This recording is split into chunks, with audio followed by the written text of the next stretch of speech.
It's a statistic that stuck out to our team today, probably more than any other, because it's not just a statistic. It's lives.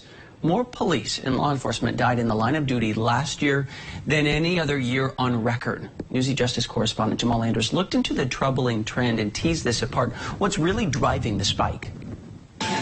As the nation reels from yet another COVID surge, a new report shows the toll this disease has taken on U.S. law enforcement. Looking at all the ways officers died on duty in 2021, the National Law Enforcement Memorial Fund says last year was the deadliest for U.S. law enforcement in history, with 458 total fatalities. That's a 55% increase compared to last year, and 146 more deaths than the previous record year. I think that number surprised everybody. I mean, quite frankly, that's a staggering number. Troy Anderson is the executive director of safety and wellness for the National Law Enforcement Memorial Fund and a retired police sergeant. There are no hostages in policing. People come into police work because they want to do better. They want to leave it better than they found it. They believe in the core values of what this is. But they didn't sign up to die. Nobody signed up to die. COVID was far and away the leading killer of law enforcement officers in 2021, accounting for 65% of total fatalities. There's a couple factors here. Number one, I think to look at the police culture in general, it is a change adverse culture in many ways that is sometimes resistant to some change.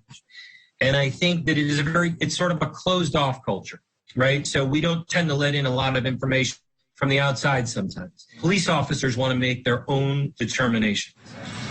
Despite the clear and present danger COVID presented to officers around the country, vaccine mandates were met with considerable pushback. I've made my status very clear as far as the vaccine, but I do not believe the city has the authority to mandate that to anybody, let alone that information about your medical history. In Chicago, the local police union is still fighting a department-wide vaccine mandate, and more than 240 officers have lost pay since the mandate took effect back in October. Similar lawsuits have been filed in Los Angeles, Seattle, Boston, and elsewhere. The issue of COVID is something I think we have to acknowledge and we have to talk about. Jim Birch is the president of the National Police Foundation. So within policing, there are people who believe in the importance of vaccinations. There are people who are skeptical or have concerns. There are people who may have medical histories that make them, question whether or not the vaccine is right for them. Maybe it's religious beliefs. Maybe it's something else. But policing and police officers reflect American society as a whole. While COVID killed almost 5 times as many officers as firearms-related incidents, gun deaths also jumped this year. 62 police officers were killed with a gun, a 38% rise compared to 2020. I look at the 19 killed in ambush-style killings. That is so high.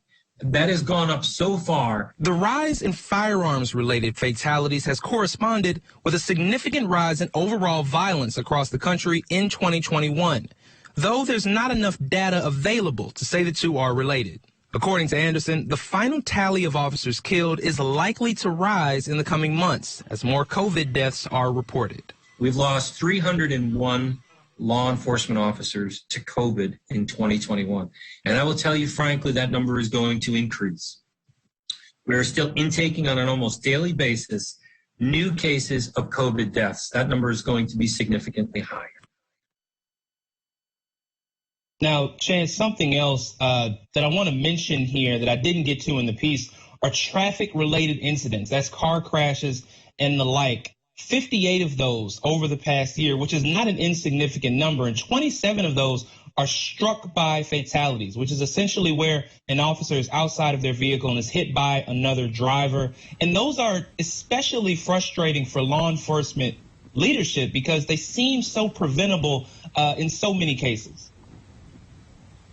Jamal, I just have to wonder how police feel seeing this. We often hear them say they feel attacked or misunderstood, but the number that gentleman talked about, 19 officers who were ambushed and killed while just doing their job. Oftentimes in the news, let's say that last year, that was triple the number from the year before. If police had ambushed civilians and killed triple the number, that would be a front page story everywhere. This is probably not going to be a front page story everywhere. How do they feel about this? Yeah, absolutely. Troy Anderson, who you heard from in the piece, former police sergeant out of Connecticut, he talked about what it's like for a department to lose someone. And he said, you know, it leaves a mark. It kind of leaves an imprint on the department whenever that happens, and it's not something that you can get rid of. He also said that it takes you back to square one, and these officers in many cases reconsider and think about why they decided to get into this business in the first place. And obviously, many of them stay, but it also makes them question what they're doing. And the other thing I want to mention that it immediately made me think of are these staffing shortages that are taking place across the country. According to the National Police Foundation, 86% of departments reported some kind of staffing shortage last year. 86%. And those are officers retiring, officers leaving city PDs and going to suburban PDs that may be a little less intense, and also those recruitment classes getting smaller and smaller every year. And so this is obviously a huge issue, as you alluded to. Yeah, we can't forget they have families. They have parents, you know, saying, I just want my son and daughter to be okay while they do their job. Jamal Andrus, looking at communities, police, COVID, rising violence, a lot of important stories here. We appreciate it.